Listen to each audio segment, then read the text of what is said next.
The cantina on Kethvar Station smelled like burnt metal and alien sweat. Smoke from a dozen different worlds drifted through the air, mixing with the sharp scent of exotic drinks and the underlying stench of fear that always hung around places where dangerous beings gathered to make dangerous deals. Zexthul sat in the corner booth, his massive frame making the reinforced chair creak under his weight. His dark green scales caught the dim light and his yellow eyes moved constantly, watching everything around him. At nearly 8 feet tall with arms thick as tree trunks and claws that could tear through steel, he was the kind of creature that made other aliens cross to the other side of the room. He was also the most expensive mercenary in the Outer Rim, and he knew it. 3 hegemony officials sat across from him, their pale blue skin looking almost sickly in the cantina's red lighting. They wore the crisp black uniforms of the Hegemony Council, but Zexthul could smell their nervous sweat despite their attempts to look calm and in control. "The contract is simple," said the lead official, sliding a data pad across the table. "Find them, capture them alive if possible, kill them if necessary. The payment is 2 million credits. Zexthul's eyes narrowed as he looked at the information on the screen.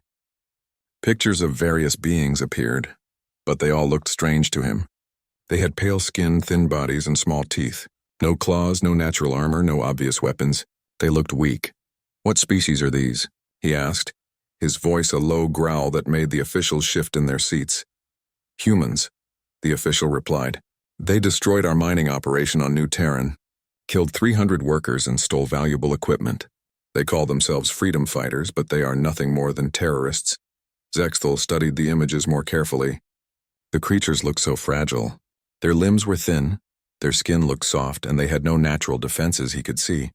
He had hunted Corvan death beasts that could crush starships. He had tracked void runners across 3 star systems. These humans looked like they would break if he breathed on them too hard. 2 million seems excessive for such weak prey, he said, though he was already planning to accept. Easy money was still money. "They are more dangerous than they appear," the official warned. "They have destroyed several of our facilities and killed many of our soldiers." Zexthul laughed, a sound like grinding stone. "Your soldiers are soft. They spend their lives on safe worlds, eating processed food and playing with computers. These humans probably just surprised them." The official's face tightened. "Perhaps, but the price stands. 2 million credits for the elimination of this terrorist cell." Before Zexthul could respond, a shadow fell across their table. An old alien stood there, leaning heavily on a metal cane. Zexthul recognized him as Grexmol, a former mercenary who now spent his days drinking cheap alcohol and telling stories that nobody believed. Grexmol was missing his left arm, and burn scars covered half of his face. His remaining eye stared at the data pad with what looked like terror. "Humans," Grexmol whispered, the word coming out like a curse. "Old fool," Zexthul growled. "Go back to your bottle and leave us to our business." But Grexmol didn't move. Instead, he looked directly at Zexthul with his one good eye. "I warn you, never hunt humans, you." The hegemony officials laughed nervously, but Zexthul felt something cold touch his spine. There was something in the old alien's voice, something that spoke of real terror. "You have fought humans before?" Zexthul asked, curious despite himself. Grexmol nodded slowly. "Proxima incident. 20 years ago. I was young then, strong like you. Thought I was the greatest hunter in the galaxy." He held up the stump where his arm used to be. "I learned different. What happened?" one of the officials asked, though his voice suggested he didn't really want to know. Grexmol was quiet for a long moment, staring at something only he could see. "We were hired to clear out a human settlement on Proxima 7. Just families, they said. Farmers and miners. Easy work." His voice became distant, remembering. "They had no weapons, no ships, no armor. Just tools and machines for farming. So what went wrong?" Zexthul demanded, growing impatient. "Everything." Grexmol's eye focused on him again. "You think they are weak because they have no claws, no fangs, no armor. But you are wrong. Their weakness is their strength. They have no natural weapons, so they make weapons from everything. They have no armor, so they make armor from anything. They have no instincts for hunting, so they think about hunting in ways that we cannot understand." The old alien leaned closer, his voice dropping to a whisper. "They do not fight like animals. They fight like something much worse. They fight like machines that can think and feel and hate." Zexthul snorted. "You are old and drunk and scared. These humans might have surprised you 20 years ago, but I'm not some rookie mercenary. I have killed things that would make you wet yourself. You have killed predators, Grexmol said quietly, things that kill to eat or to defend territory or to protect their young. You have never killed something that kills because it chooses to hate you. You have never faced something that can turn a farming tool into a weapon that will haunt your dreams. The hegemony officials were looking uncomfortable now, glancing at each other nervously. The lead official cleared his throat. Perhaps we should discuss this contract somewhere more private. But Zexthal was staring at Grexmol, trying to understand what he was really saying. You are telling me that farmers defeated a team of professional mercenaries? I am telling you that farmers became something else when we threatened their families. And when humans become something else, they become the most dangerous thing in the galaxy. Grexmol straightened up, preparing to leave. But you will not listen. Young hunters never do. You will take the contract and you will hunt them, and maybe you will even catch some of them. He started to walk away, then stopped and looked back. But they will catch you too. And when they do, you will understand why I warn everyone. Never hunt humans. Because once you start hunting them, they start hunting you back. And they are much, much better at it than you are. With that, Grexmol limped away into the crowd, leaving silence at the table. The hegemony officials waited, watching Zexthal's face. Finally, the lead official spoke. The old fool is obviously traumatized from some past failure. The contract remains open if you want it. Zexthal looked at the datapad again, studying the images of the humans. They still looked weak and fragile to him. Grexmol was clearly damaged from whatever had happened to him, probably seeing monsters where there were only frightened refugees. 2 million credits was too much money to turn down because of an old drunk's war stories. I accept the contract, Zexthal said, sliding the datapad back across the table. Transfer half the payment now, half when the job is complete. The officials smiled with relief and began processing the payment. As they worked, Zexthal found himself thinking about Grexmol's words, but he pushed the thoughts away. He was the greatest hunter in the Outer Rim. These humans, whatever they were, would learn what it meant to be hunted by a real predator. He had no way of knowing that somewhere in the depths of space, the humans he was planning to hunt were already preparing for him. 3 days later, Zexthal's ship dropped out of hyperspace near the asteroid field where his targets were hiding. The asteroid spun slowly through space like giant rocks thrown by some cosmic giant, dark and cold against the distant stars. His ship's sensors immediately began scanning for signs of life. The information from the hegemony had been detailed. The human terrorists were using an abandoned mining facility on asteroid designation XK-739. The facility had been shut down years ago when the ore ran out, leaving behind empty tunnels and worthless equipment. It was the perfect place for criminals to hide. Zexthal studied the scanner readings with growing confidence. The asteroid was small, maybe 2 kilometers across, with limited places to run and nowhere to hide a ship big enough for interstellar travel. The humans were trapped, probably low on supplies and desperate. This would be easier than he thought. His ship's computer highlighted the mining facility's main entrance, a large opening that led to the central processing area. Zexthal could see the faint heat signatures of the humans moving around inside, maybe 20 or 30 of them total. The scanners showed they had basic life support running and some kind of power generator, but no weapons that his ship's sensors could detect. Pathetic, he muttered to himself as he prepared his equipment. Zexthal armed himself carefully, selecting weapons designed for capturing live prey. His pulse rifle could stun targets without killing them, and his shock net would paralyze anything it caught. He also carried his traditional hunting weapons, a monomolecular blade that could cut through almost anything, and his retractable claws that had never failed to tear apart whatever he was fighting. Most importantly, he activated his personal cloaking device. The advanced Vorthak technology made him completely invisible to most forms of detection. He had used it to hunt down some of the most dangerous creatures in the galaxy, getting close enough to strike before they even knew he was there. Zexthal launched his personal shuttle and approached the asteroid slowly, using its natural rotation to mask his approach. The mining facility looked exactly like what it was supposed to be. A bunch of abandoned buildings and machinery scattered around the asteroid's surface, connected by pressurized tunnels that led deep into the rock. As he got closer, something started to bother him. The facility looked abandoned, but the heat signatures showed the humans were definitely inside. Yet he couldn't see any guards, any lookouts, any sign that they knew danger was coming. Were they really that careless, or were they that confident? He landed his shuttle in a crater about half a kilometer from the main entrance, hidden behind a ridge of rock. The asteroid's gravity was weak, making it easy to move in long, bounding steps toward his target. His cloaking device hummed quietly, bending light around him and making him invisible. As he approached the facility, Zexthul began to notice things that made him uneasy. The main entrance looked abandoned, but there were fresh tool marks around the airlock. Some of the equipment that should have been rusted and broken looked like it had been recently repaired.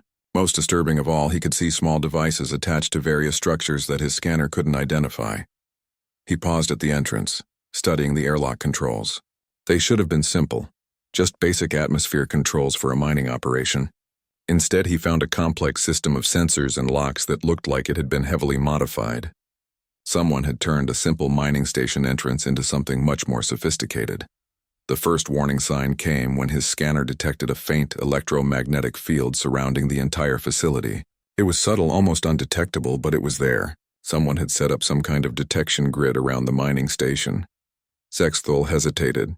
In all his years of hunting, he had learned to trust his instincts when something felt wrong.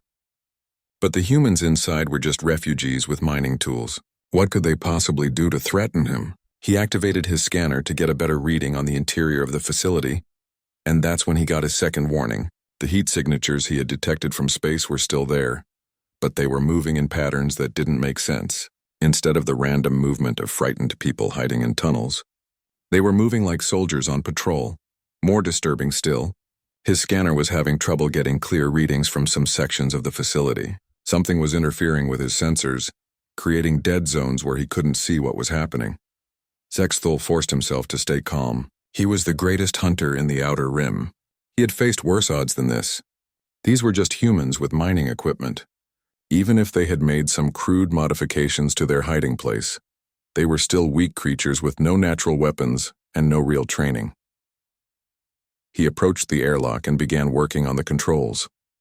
The lock system was more complex than it should have been, but his tools were designed to handle even advanced security systems.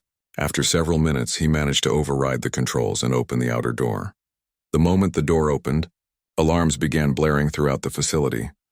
Zexthul cursed and dove through the airlock as the inner door began to seal. He made it through just as heavy blast doors slammed shut behind him, trapping him inside the facility. Emergency lights bathed everything in red, and the alarm continued its ear-splitting wail. That's when he realized his first mistake. The humans hadn't been careless about security. They had been waiting for him. The chamber he found himself in was large and circular, with several tunnels leading off in different directions. It had probably been a central processing area when the mine was active, but now it looked like something else entirely. The walls were covered with sheets of metal that hadn't been there originally, and the floor was marked with lines and symbols he didn't recognize. His scanner detected movement in the tunnels around him, but the readings were confused and contradictory. The interference was getting worse, making it almost impossible to tell where the humans actually were. Zexthul drew his pulse rifle and activated its targeting system, but the device couldn't get a lock on anything. Whatever the humans had done to the facility was playing havoc with his equipment. A voice echoed through the chamber, coming from speakers he couldn't see. It spoke in human language, which his translator converted into words he could understand. "Welcome to our home," the voice said. It was calm, almost friendly, but there was something underneath it that made Zexthul's scales twitch with unease. "We've been expecting you. Show yourselves." Zexthul roared, his voice echoing off the metal walls. "I am Zexthul of the Vorthak. I have come for you under lawful contract. Surrender now and you will be treated according to galactic law." Laughter echoed from the speakers, not from one voice, but from many, men and women, young and old, all laughing like they had heard the funniest joke in the universe. "Galactic law," the voice repeated. "Like the galactic law that protected our families when your hegemony friends decided our colony was in the way of their mining operation? Like the galactic law that said it was legal to kill our children because they were standing on valuable real estate." Zexthul felt a chill run down his spine. These didn't sound like the voices of frightened refugees. They sounded like the voices of people who had nothing left to lose. "We know all about you, Zexthul," another voice said. this one female and harder than steel. We know how you hunt. We know your weapons, your tactics, your ship's capabilities. We've been studying you since the moment you accepted the contract. Impossible, Zexthul snarled. But even as he said it, he was beginning to understand that these humans were not what he had expected. Is it? The first voice asked. Did you really think we wouldn't know the hegemony would send someone after us? Did you think we would just sit here waiting to die? The lights in the chamber suddenly went out, plunging everything into darkness. Zexthul's enhanced vision allowed him to see in the dark better than most species, but even he had trouble making out details in the absolute blackness. That's when he heard the sound that would haunt his dreams for the rest of his life. It was a rhythmic pounding, like a heartbeat, but it was coming from all around him.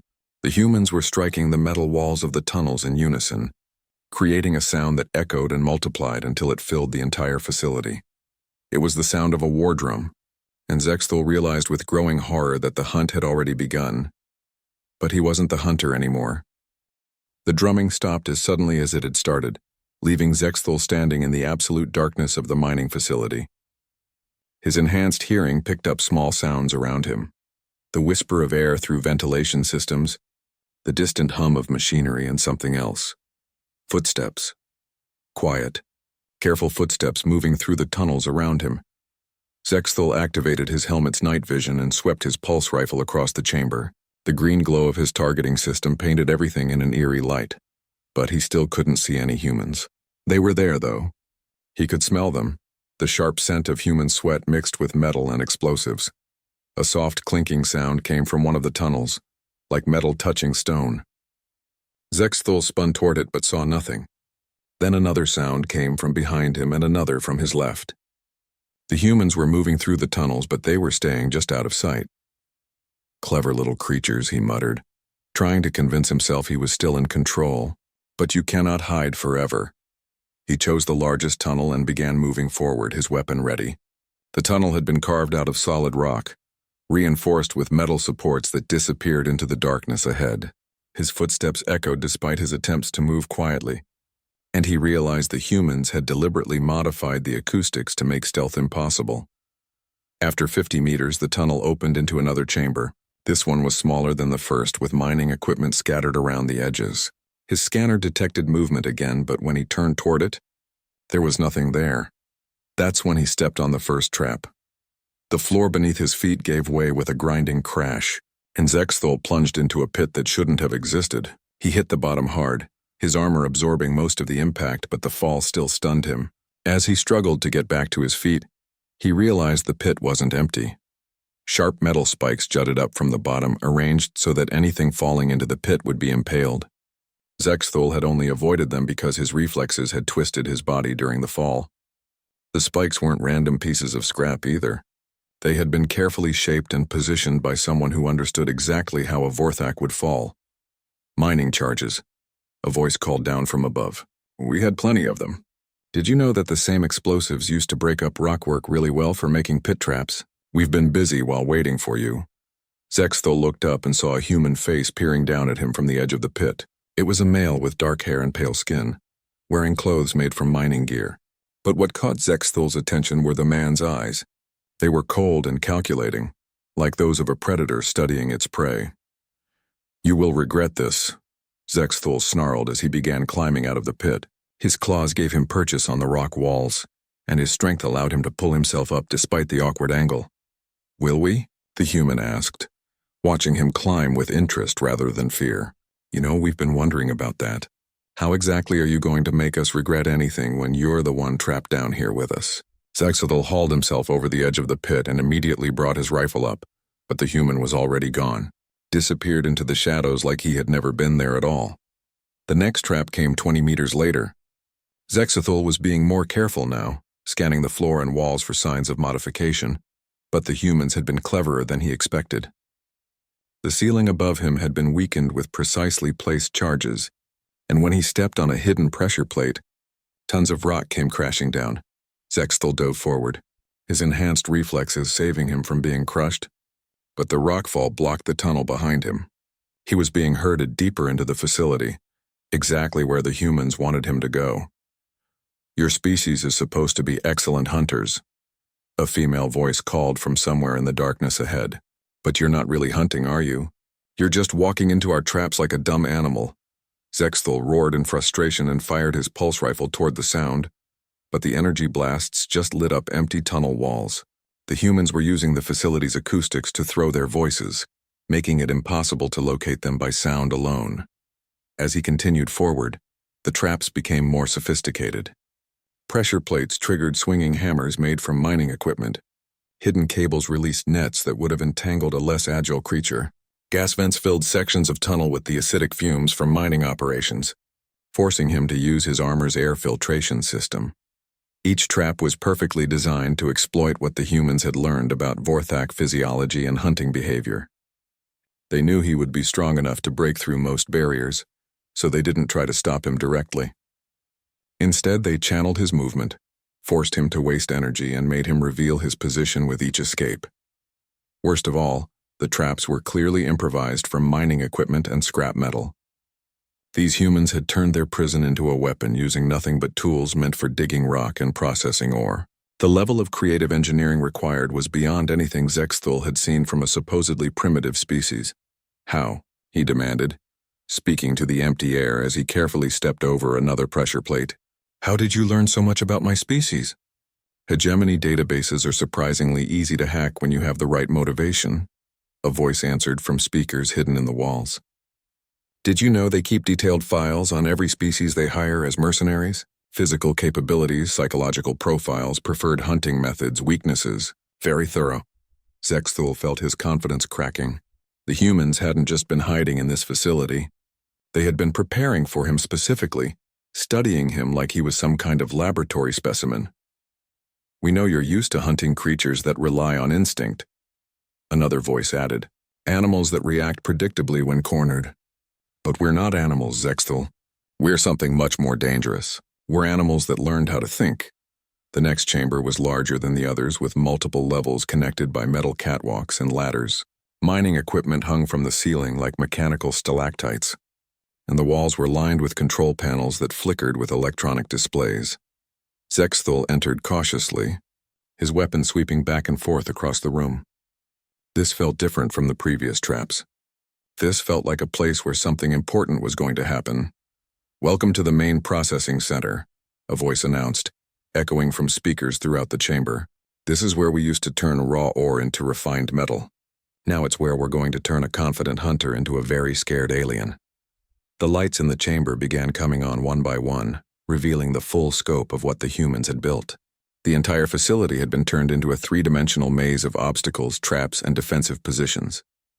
Catwalks had been reinforced with armor plating. Machinery had been converted into weapons. Every surface bristled with improvised defenses. But what made Zexthul's blood run cold was the realization that he could see human figures moving on the catwalks above him.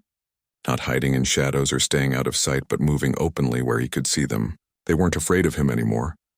You wanted to hunt humans, the female voice said, and now Zexthul could see her standing on a catwalk 30 meters above him. She was smaller than most of his previous prey, wearing a makeshift armor made from mining equipment, but she held herself like a warrior.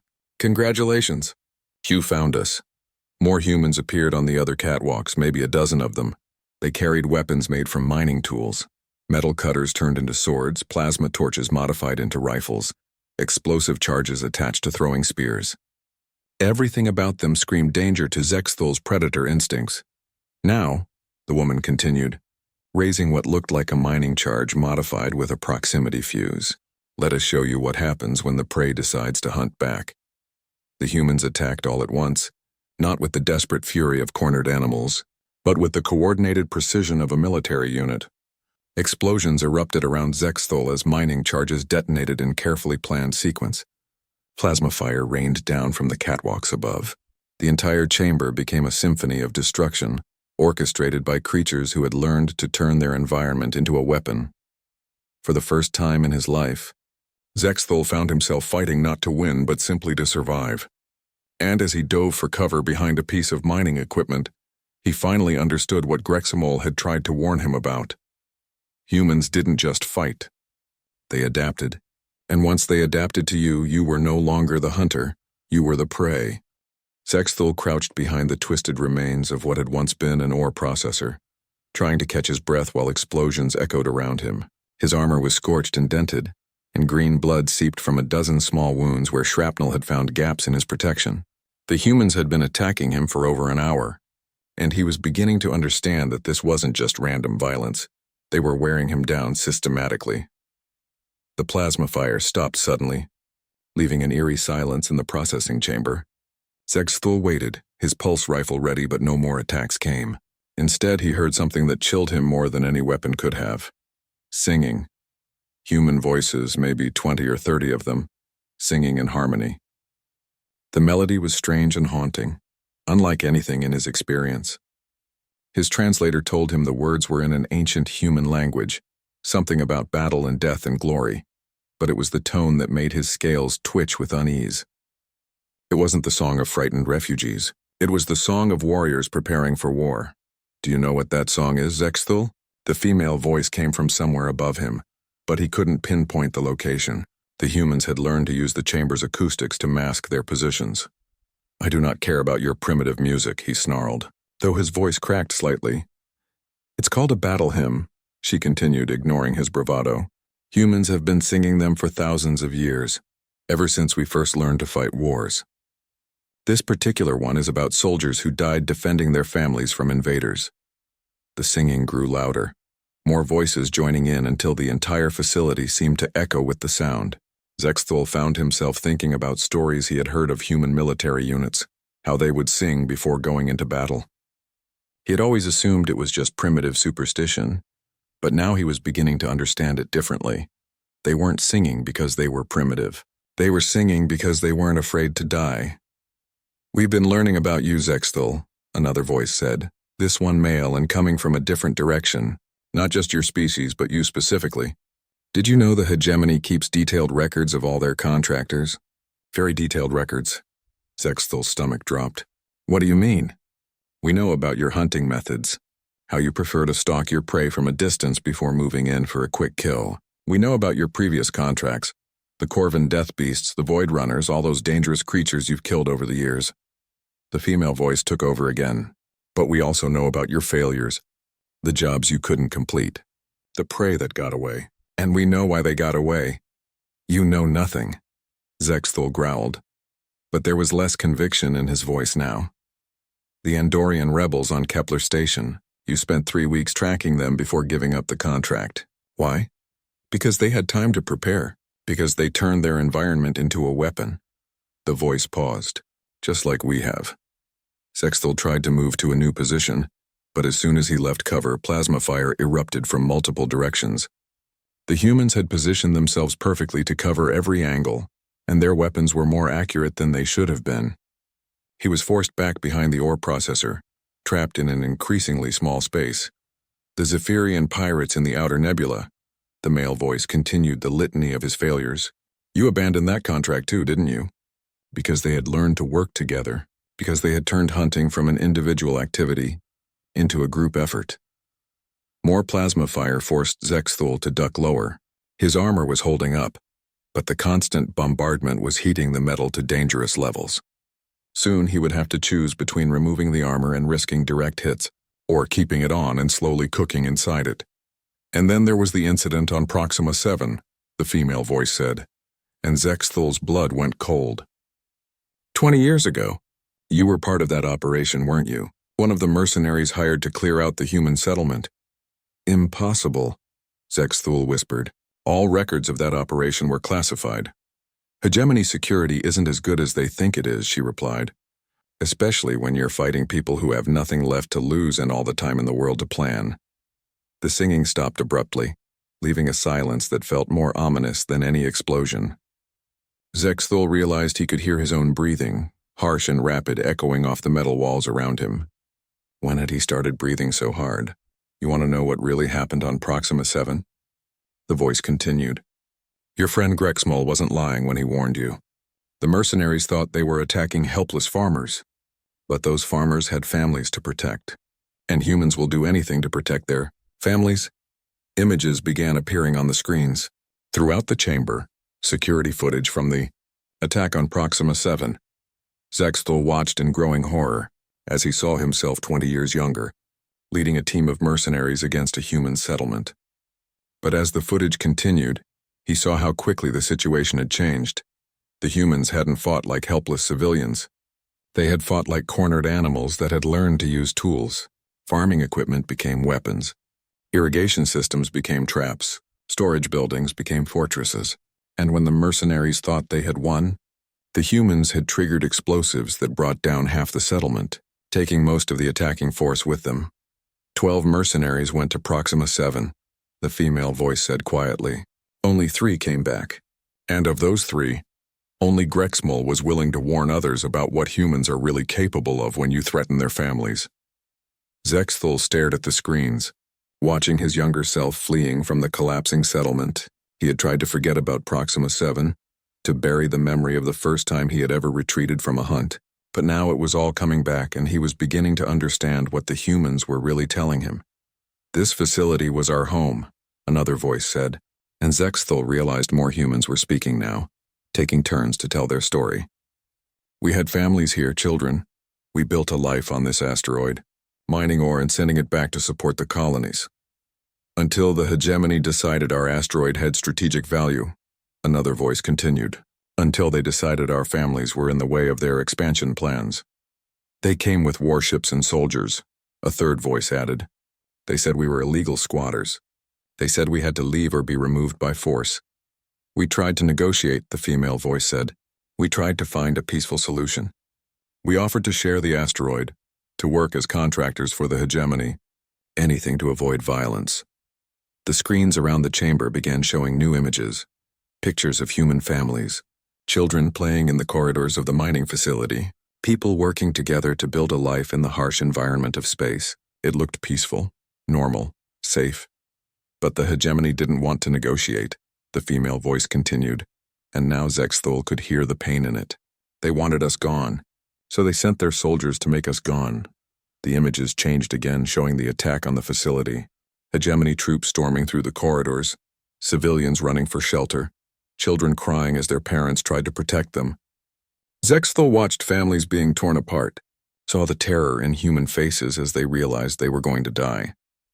My daughter was 7 years old, the female voice said, and now Zexthul could see her on one of the catwalks above him. She was older than he had first thought, with gray in her hair and lines around her eyes that spoke of loss and suffering. Her name was Sarah. She loved the stars. She wanted to be a starship pilot when she grew up. The woman held up a small device and an image appeared on the screens. A little human girl with bright eyes and a smile that seemed to light up the room. She was wearing a makeshift spacesuit decorated with hand-drawn stars, pretending to be an astronaut. The hegemony soldiers found her hiding in the storage bay with 12 other children. The woman continued. They were so scared they couldn't even cry anymore. The soldiers said they were following orders. They said it would be quick. Zexthul felt something twist in his stomach, something he had never experienced before while on a hunt. The woman's voice was steady, controlled, but underneath it was a pain so deep it seemed to echo through the metal walls around them. That was 6 months ago, she said. 6 months since they killed our families and destroyed our home.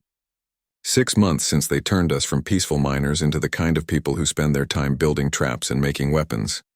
The screens went dark, leaving only the emergency lighting to illuminate the chamber. But Zexthul could still see the woman's silhouette on the catwalk above, and when she spoke again, her voice had changed. It was no longer the voice of someone in pain. It was the voice of someone who had learned to turn pain into something much more dangerous. You want to know what makes humans so terrifying, Zexthul? It's not that we're strong or fast or naturally armed.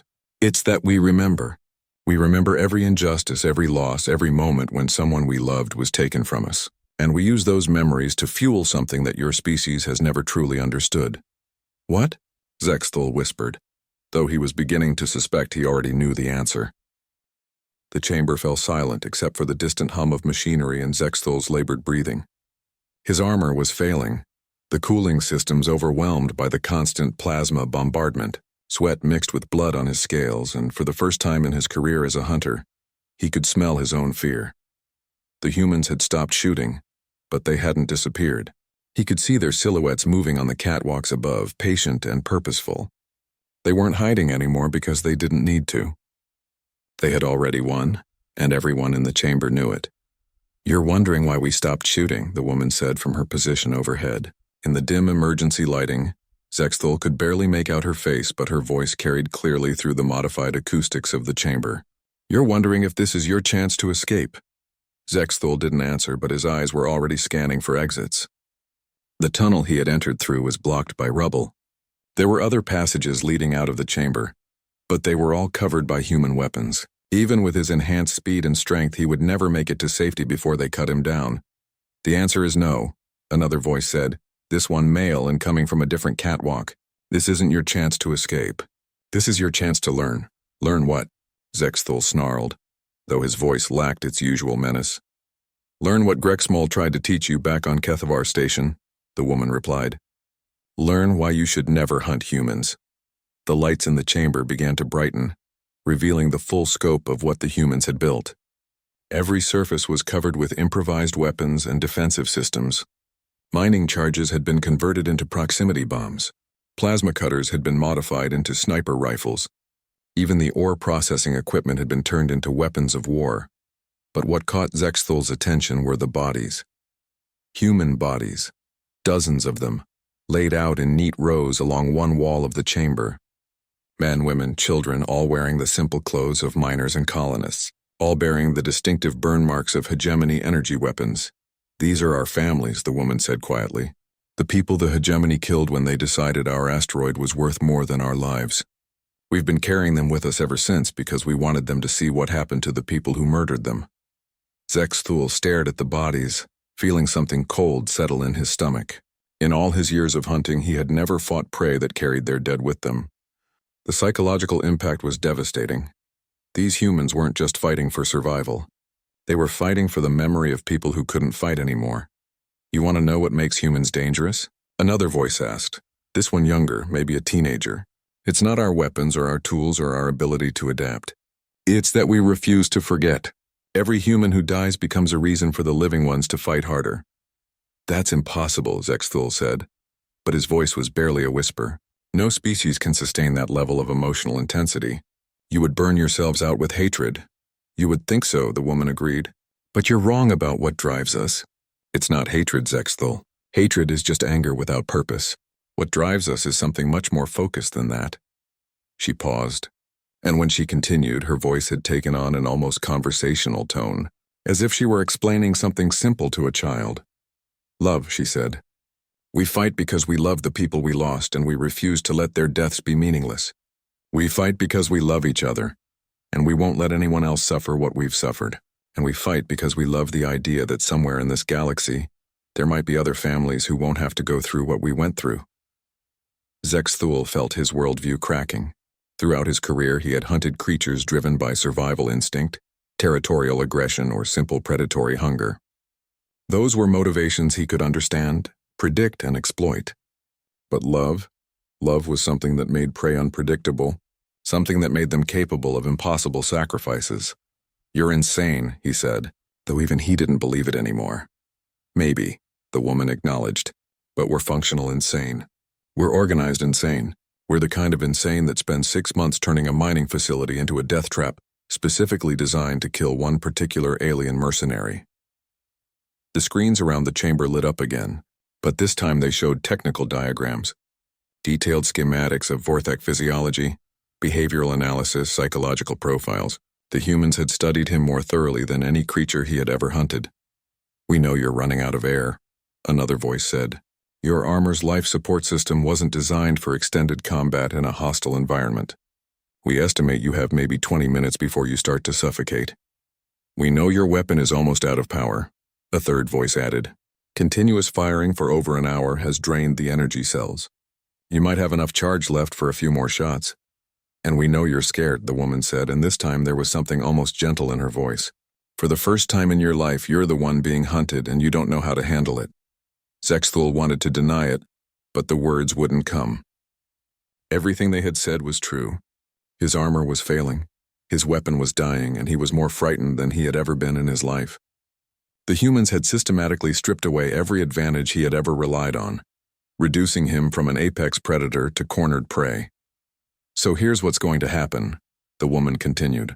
"In a few minutes, we're going to offer you a choice. It's the same choice we offered to every hegemony soldier who participated in the massacre of our families. Some of them made the right choice. Others didn't. What choice? Zexthal asked, though he was beginning to suspect he didn't want to know the answer. You can die here with us, she said simply. We've rigged the entire asteroid with mining charges, enough explosive to turn this rock into cosmic dust. If we detonate them, everyone dies. You, us, and any evidence that this conversation ever took place. The chamber's lighting changed again, and Zexthal could see the truth of her words. Explosive charges were attached to every major support beam, every crucial piece of equipment. The humans had turned their entire refuge into a massive bomb. Or, the woman continued, you can leave. You can go back to your ship, return to Kethvar Station and tell everyone what happened here. You can warn other mercenaries about what happens when you hunt humans who have nothing left to lose. You would let me go? Zexthal asked, not daring to believe it. We would prefer it, she replied. Dead mercenaries can't warn other mercenaries. But a traumatized survivor who tells everyone about the humans who turned him from hunter into prey, that's worth more to us than revenge. Zexthal stared up at the catwalks, trying to understand what was happening. These humans had him completely at their mercy. They could kill him easily, and they had every reason to want him dead. But instead, they were offering him a chance to escape. Why? He asked. Because we're not murderers, the woman said. We're soldiers fighting a war. And the best way to win a war isn't to kill all your enemies. It's to make them too afraid to fight you in the first place. She stood up on the catwalk, and for the first time, Zexthal got a clear look at her face. She was older than he had thought, with gray hair and lines of grief around her eyes. But there was no hatred in her expression, no desire for violence. She looked like what she was, a mother who had lost her child and was determined to make sure it never happened again. You want to know what makes humans the most terrifying species in the galaxy? She asked. It's not that we're good at killing, though we are. It's not that we're good at surviving, though we are that too. It's that we're good at learning. And once we learn how to hurt you, we teach that knowledge to every other human we meet. She raised a device in her hand, and Zexthal realized it was a detonator. So here's your choice, Zexthal of the Vorthak. Die here with us or live to warn others. But choose quickly. Either way, this facility is going to be destroyed in the next 60 seconds. We won't give the hegemony the satisfaction of capturing anything useful from our home. Zexthal looked around the chamber one last time, seeing the improvised weapons, the bodies of the dead, and the faces of the humans who had turned his hunt into his nightmare. For the first time in his life, he understood what Grexmol had tried to tell him. Humans didn't just fight to win. They fought to make sure you never wanted to fight them again. I understand, he whispered, and then louder, I understand.